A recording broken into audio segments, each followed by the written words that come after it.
everyone, and welcome to the Dribble podcast, your home for basketball in WA, with an inside look at Perth Wildcats, Perth Lynx, and WA basketball throughout the 2021-2022 seasons. My name is Craig O'Donoghue from the West Australian newspaper, and throughout this year, I'll be joined by a host of guests to provide you with as much insight and entertainment as your basketball brain can handle. In this week's episode, we'll be joined by Perth Lynx coach Ryan Petrick after an unprecedented few days for his team that has them preparing for the WNBL Grand Final and him being named WNBL Coach of the Year. Plus, Perth Wildcats Vice-Captain Mitch Norton will be with us to discuss his injury, his short-term role as an assistant coach, and the most extraordinary week we can imagine on and off the court for his team with import drama going on everywhere. It's been a weird week of COVID-impacted sport in WA. We're recording a day later than usual for a variety of reasons. One was there wasn't a decision yet about what was happening with the Lynx. And two, we've got some COVID challenges of our own. So as has occurred a couple of times this season, I'm recording from home, which means the sound quality might not be as good as it would normally be in the studio. So put up with us if there's a few dramas along the way. But let's do a quick recap of what has been a dramatic week. If we go back to last Wednesday, Wildcats coach Scott Morrison did his best to deflect questions about potential import John Brown. By Thursday, it was Wildcats losing to Tasmania, and Scott Morrison slammed his team efforts, then dropped F-bombs after more questions about Brown. Meanwhile, the Lynx beat Canberra to go one-up in the semi-final series. On Friday, a Canberra player tested positive to COVID in WA and couldn't return home. Meanwhile, the NBL issued a please explain to Morrison over those F-bombs. On Saturday, the deadline passed for John Brown to sign as a Wildcat, and you can have a read of the exclusive interview I did with Danny Mills about that saga at thewest.com.au. Meanwhile, the Lynx flew to Canberra to prepare for their game the next day against the Capitals. But by Sunday, the Lynx had learned that about half the Capitals team had COVID, and the game was off, with the semi-final series reduced to 2 games and the grand finals being delayed. Monday, the Lynx flew home. There were meetings galore as the WNBL tried to work out what to do, and the Lynx are pushing for the right to host Game 2. On Tuesday, the semi-final series was cancelled and the Lynx advanced straight to the grand final as Canberra revealed they weren't going to be able to get on the plane to come back to Perth due to health concerns for their players, and they lashed out on social media. And now we're at Wednesday, where John Brown is still training with the Wildcats and Ryan Petrick is now joining us as the WNBL Coach of the Year. Ryan, welcome to the Dribble podcast and congratulations. Thanks, Craig. Appreciate it, mate. Thank you very much. Now, it's an amazing achievement. What has it meant to you to learn that? Not embarrassing is not the right word, but more very humbling. As I said in the acceptance speech I did, I was able to spend 5 years as Andy's assistant, and my number one job whilst I was there was scout the opposition. So obviously I've done that and had to code 3 games a week every week for 5 years, but spent a boatload of time watching those coaches and why they did it the way they did it, and just learning as much as I can and picking their brains off the court and on the phone, and to have the award voted for by those people that you've been going against and scouting and watching for 7 years now. Very, very humbling. Just it's been a crazy week, as you know, but humbling is the number one word I'd use. So coaching is a lot more than X's and O's a lot of the time. And I reckon this year more than any other time it's been that. You've had to be a mentor, probably a psychologist, probably a father figure. How big has the challenge been? It's been immense. I said it to someone yesterday. It's certainly not something I would wish on any coach to have to go through. And obviously we know why it's happened the way it's happened. But I mean, like Brad said, Brad Robbins, if you can get through this, you can get through any year. It's just been insane. And people from the outside, and obviously no one knows exactly what's going on from the outside, but people on the outside think it's been hard. It's been 30 times harder than that again. So you've kind of had to wear 8 million different hats, it's felt like, and then find a way to somehow play a game of basketball along the way. So it's certainly very, very challenging. And as I said, if you can get through this year, you can kind of get through everything, is the theory. So it was really cool watching you after the semi-final win against Canberra. You had your baby there with you, and you're not allowed to start crying or anything like that, but you've had your own personal challenges while the rest of the group have been dealing with theirs. How hard has it been for you to just be a coach in these situations? Not easy. And again, the girls have had it just as bad as I have. So I'm certainly not alone.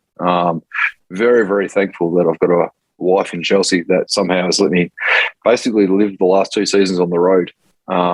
Obviously, last year she was heavily pregnant, and as we were building a house, and I just kind of left for far north Queensland for a month and a half, and then this year, cool, see you, I'm going to Ballarat, and I don't know when I'll see you again, as Jade is just starting to walk around the house. So it's been challenging, and then even then you get back. So this week's a great example. Got back, saw Jada for the first time this morning. We'll see her again in the next half hour, and then I go back to work, and by the time I come home, she's asleep, and we're back on the plane again to go play in Melbourne tomorrow. So it's been crazy, and I've got a lot of catching up to do with family, but super supportive wife that the split second she says, Ryan, you need to get your backside home, I would be. But she just keeps telling me, like, you just stay on the road and do what you've got to do, and they'll be there when I get home.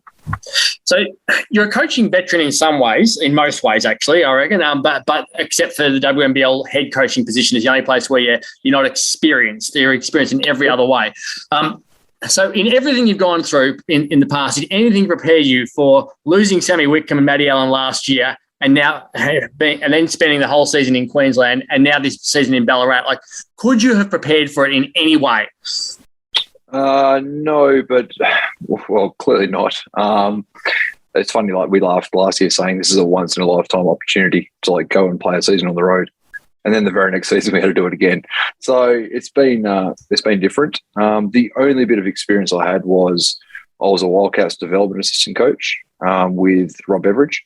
And again, like just learning on the side more than anything else. And they kept running into New Zealand, and they kept having Damien Martin go down injured for that matchup against CJ Jackson. So, and I remember speaking to Bevo about it. I was like, mate, well, this sucks. Like, what's going on? And he said at some point along the line, I don't remember the exact words he used, but he said, like, if you're going to coach basketball for a long time, you need to be used to, like, not having the best circumstance. Like, you need to be used to not having your best team available, a bad draw, a bad fixture, a bad whatever. Like, it's rarely sunshine and rainbows. So just always trying to prepare for the worst. We've had the worst now for 2 straight years. So no one's died. We're still alive. People have got it way worse than us.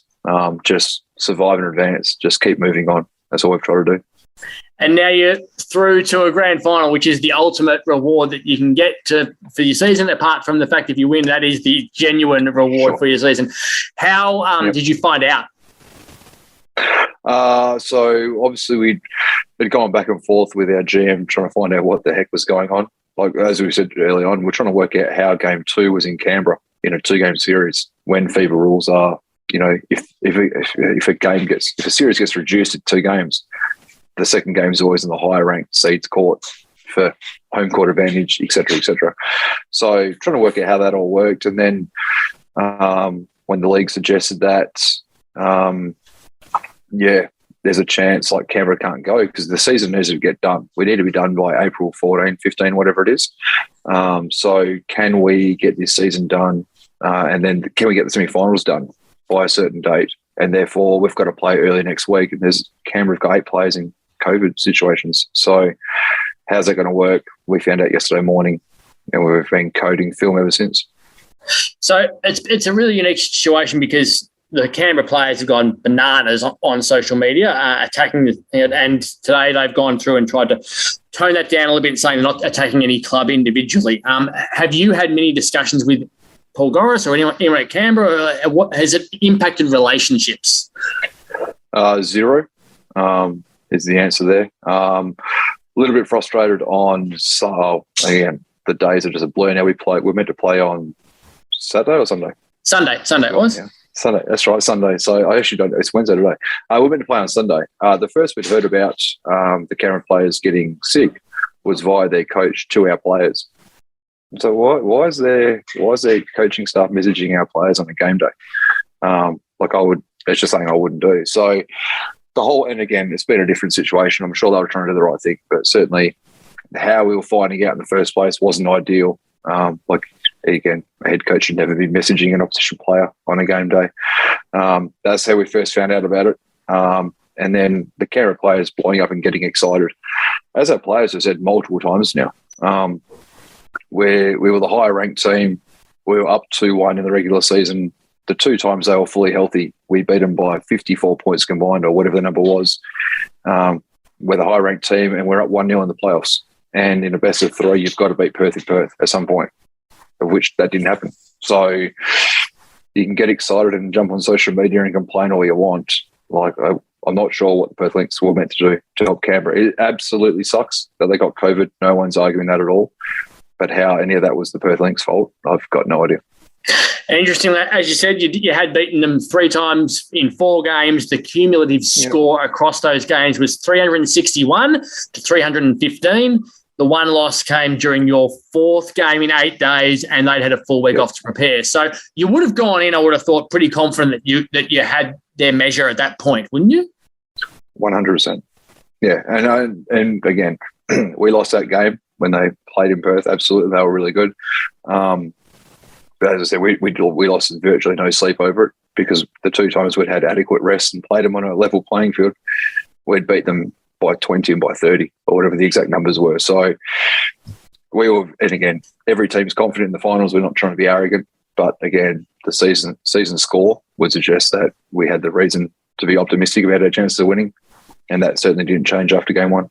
So one of the things that's really shocked me in the past couple of days as the social media stuff's been coming is you go through all their accounts and as they start to release things, and Abby Cabillo's Instagram has her eating out in Richmond, in Port Melbourne, and we hear that they were in Scarborough while they were over here as well. I would imagine that's the worst thing anyone could do from a professional athlete point of view at the moment. What's your message to your players for this week to avoid any chance of getting COVID?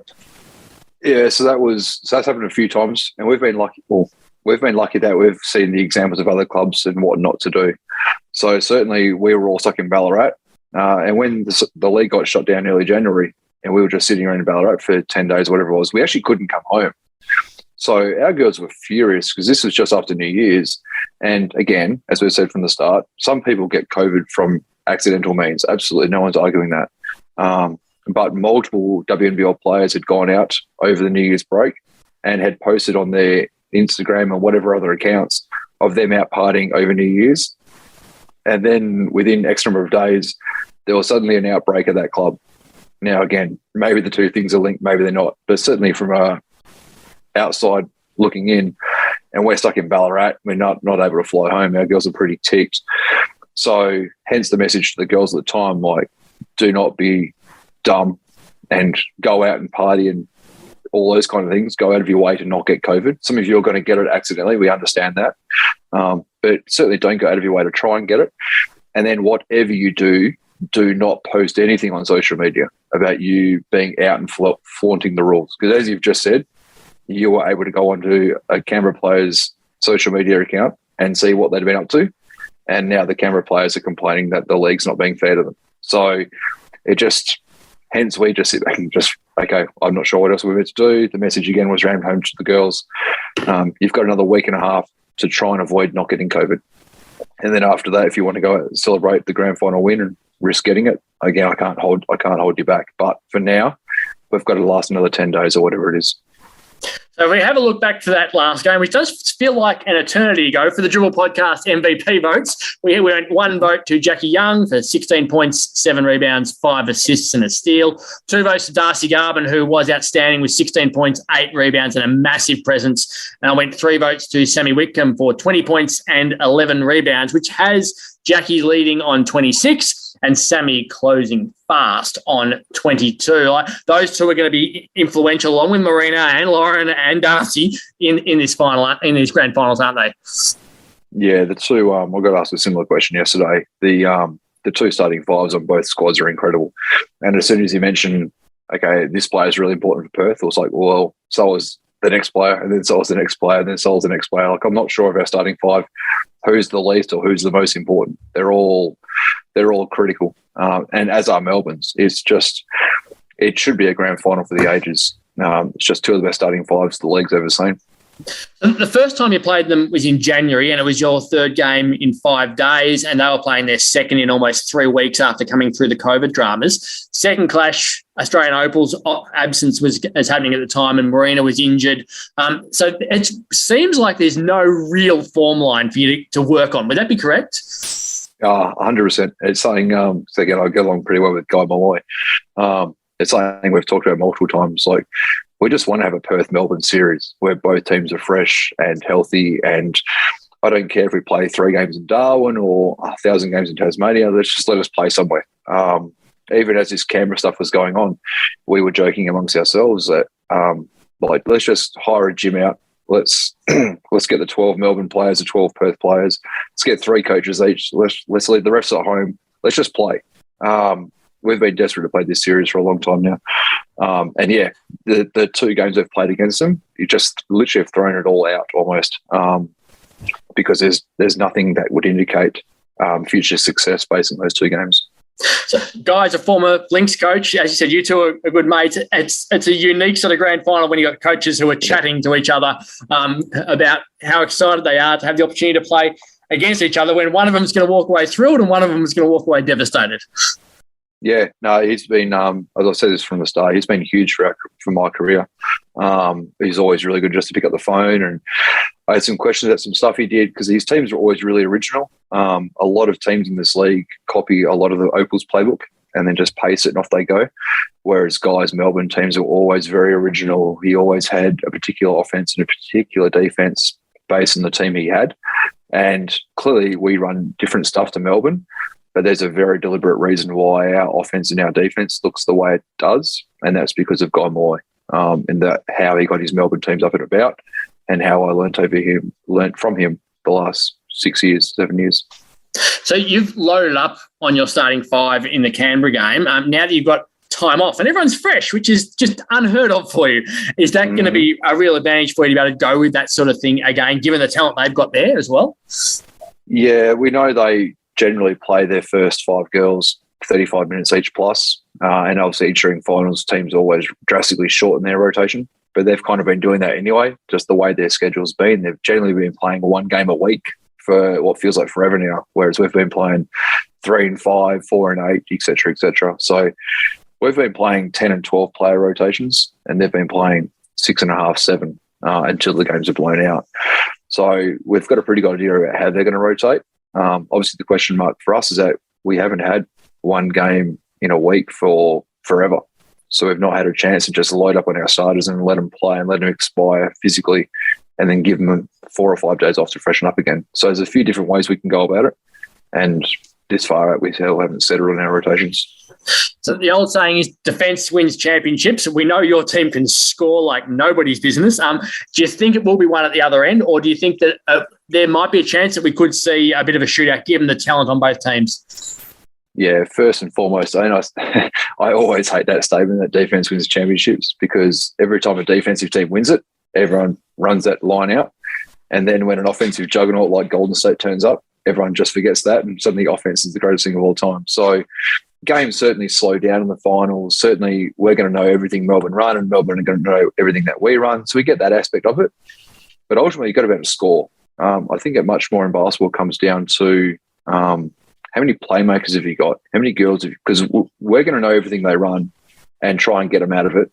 And they're going to do the same to us. So the general argument I've always had with assistant coaches in finals is just find me a bucket.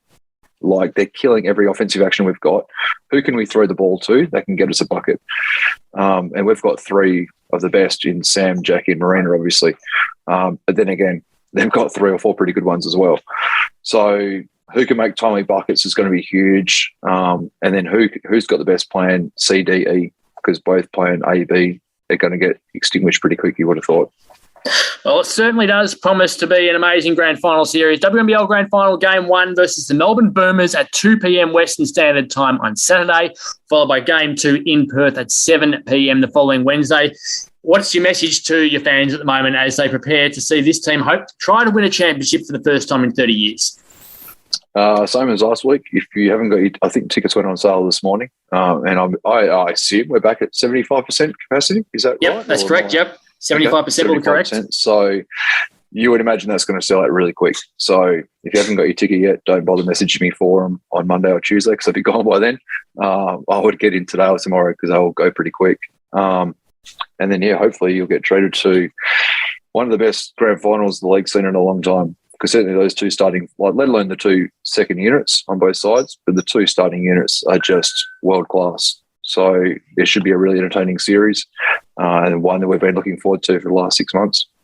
Well, good luck. Hopefully things go really well for you. Congratulations again, Coach of the Year. It's been a remarkable performance by both your team and yourself to navigate through these situations. Credit to yourselves, and hopefully you get the rewards that you have earned.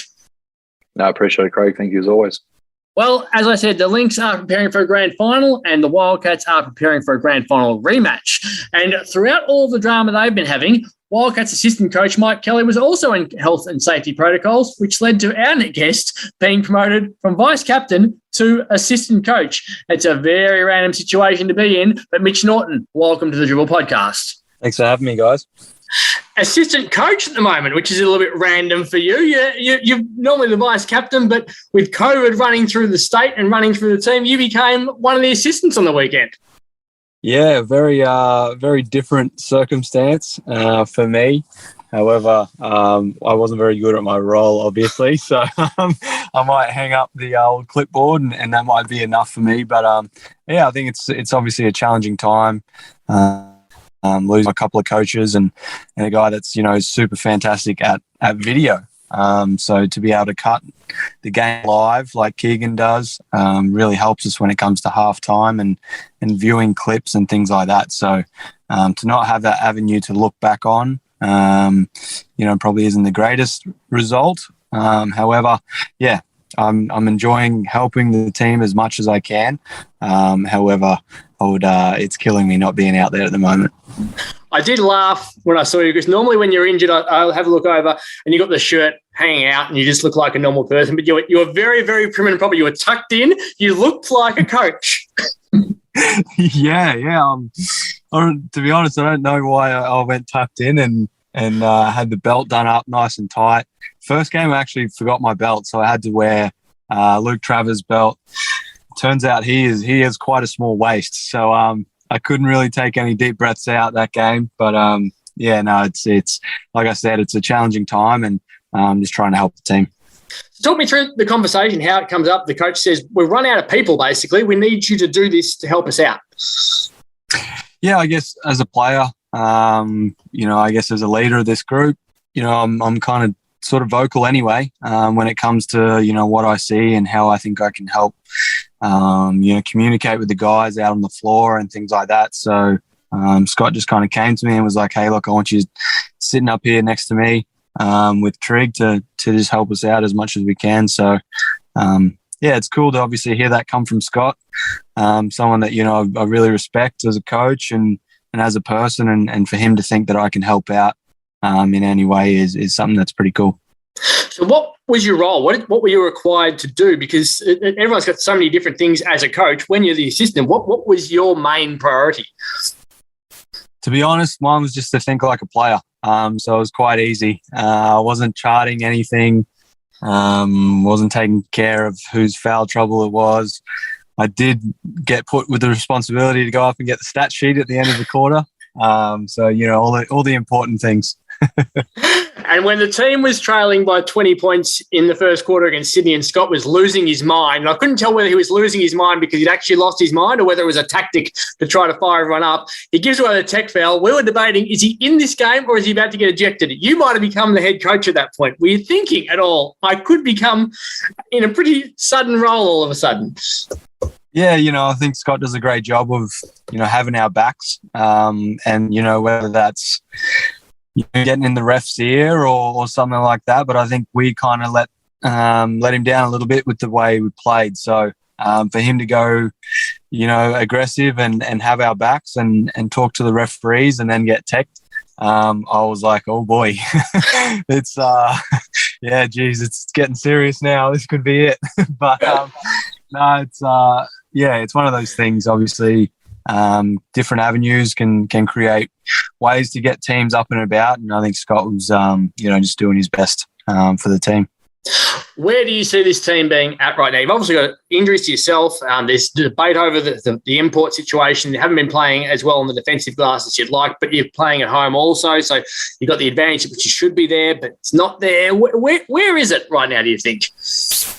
Yeah, I think it's kind of in a tricky situation. Everyone just assumed that Perth were coming home and going to roll, 9 games in a row, whatever it was, and that's not the case. We can't bank on RAC, giving us energy and us feeding off that. It's 50% right now, so we've kind of put the onus on ourselves to play the game the right way and provide something to cheer about. And the crowd over here in Perth love the nitty gritty. They love loose balls. They love an offensive rebound that leads to a 3. Those are the types of things that really spark the Red Army. So I guess the emphasis is on us right now, and the injuries, that's a part of the game. It's kind of been unfortunate, the trek that we've had. To myself, Todd, I feel like everyone's kind of gone through it. So Fraser as well. So in terms of the import thing, it's kind of, I guess it is up in the air. We don't really know where it's at. It's good to have John in here training with us. He's an elite EuroLeague defender. So any chance we get to go against that, I think helps us as a team offensively and helps some of the other guys defensively as well to see what it takes to go to that next level. So we're thankful for his time to have him here. We don't know what it looks like. I think, Danny came out and said that the other day. So just have to, I guess, acknowledge the professionalism from both of them. Fraser to come in and, it's unfortunate, he had that hamstring injury when he did because, he come off one of the best sessions I've ever seen him train. And I think that's just a result of all the hard work that he's put in, behind the scenes when the cameras aren't there. He's one of our hardest workers. So it was good to see him kind of pay off and train really well. And it's just unfortunate that the injury popped up when it did. So in amongst all of that, to have 2 days off, completely away from the game, away from the court, away from the media, away from everything, would come at a really, really good time because we've been on the road forever. We had a lot of games in a short period of time. Although we were winning them, I just think the mental fatigue was quite high, and everyone tried to do what was right for them, whether it was getting away from the court for 3 full days, getting away from the court for 2, getting back in the gym for the 3rd day, and I think that's something that will be super handy, and I think we'll notice towards the end of this week. So from a mental fatigue sort of element of it, the focus on Michael Fraser has been intense, on him especially, but the deadline we all thought was Saturday, and then all of a sudden you get back to training and John Brown is still there. So the people listening, John Brown was training with the team again today. So does that add to a bit of confusion within the players' heads, or were you aware that the club was working through things to try to still make this happen? Yeah, I guess, we kind of had a meeting before training today where Danny just kind of spoke about what's happening and everything like that. And I think the good thing for us is, I guess it's there in the background and, that's all good, and the media hype it up and all that type of stuff, and that's their job. But at the end of the day, it didn't really affect us doing the wrong or right thing on the floor, in those games on the weekend. So, I guess the onus is on us individually, as a group, as an organisation to buckle down and do what we can control, and that's coming out and training with the right intensity, making sure there's no confusion, it's just clarity, and I think that's something that we got out of today. So you've been here for 4 years now, and in 3 of them, this debate has happened at this exact same time. 2018-19, the team went with 2 imports. What are you going to change? What are you going to change? You didn't win the championship. 2019-20, change Dario Hunt into Miles Plumlee, win a championship. This year, same sort of situation. So the trend happens right now. It's not something you're not used to. Is that an advantage to have players who have gone, we've seen this over and over again, and we know that once you get past the deadline, it becomes normal again? Yeah, I think so. I think it's very handy. There's a couple of us that have been through it, Bryce, Wags. So I think that's handy that we're all a part of that leadership group that can explain to some of the guys that either haven't had this happen to them before or haven't been in this league before. I think it's handy to have that from the leadership group, that experience where it's gone both ways. One, we've stuck with the roster we've had from day one, and we won a championship. And two, like you said, we've made some changes. So all that stuff is well out of our control. And as a playing group, it doesn't matter who you have. Doesn't matter, if we have Fraze, if we don't, if we have JB. I'm confident in the group that we have here. And right now, it really is a family. So. It's tricky, but I think you're right. I think it is handy having guys that have been through this before. I'm going to make a casual observation based on what we see rather than what we know, because we don't get in to see you train a lot. But it looks like you and Michael have had a fair bit to do with each other. Like, you're in the rehab group at the moment together. I think you avoided COVID together on the road, so you had the only two people left at that point. Like, have you got a good relationship, and what's he like as a bloke? Yeah, he's an awesome guy. Comes in every morning. Make sure he says hello to every single body in the gym. So I think it's, when you have that guy that's high intensity, good to be around, fun to be around, gets along with everyone, it makes it tougher to obviously see him go through something like this. However, like I said, he's been an absolute champion about it. So it's kind of been unfortunate that we have spent so much time together. Because it means, one of us or both of us have been injured. So it's fun to be out there on the floor with him, and I just can't wait to see what unfolds. I thought it was really interesting. I've gained a lot of respect for Michael in the game against Melbourne when he was on a run of not scoring, and he gave up a shot to give one to Luke Travers when he would have got fouled, would have got free throws. Then he threw himself on the floor and set up another basket. So he was doing what you have and demand really as a Wildcats, do the team things regardless of what's going to happen to the individual. Did that game add to his reputation within the group? Yeah, and that's something that I said to him at halftime. I said, mate, look, you don't get you won't get an MVP vote or whatever for what you did, for diving on the floor to get a loose ball. It ended up in a 3 as well. So, those are the plays that the average Joe Blow probably doesn't recognise.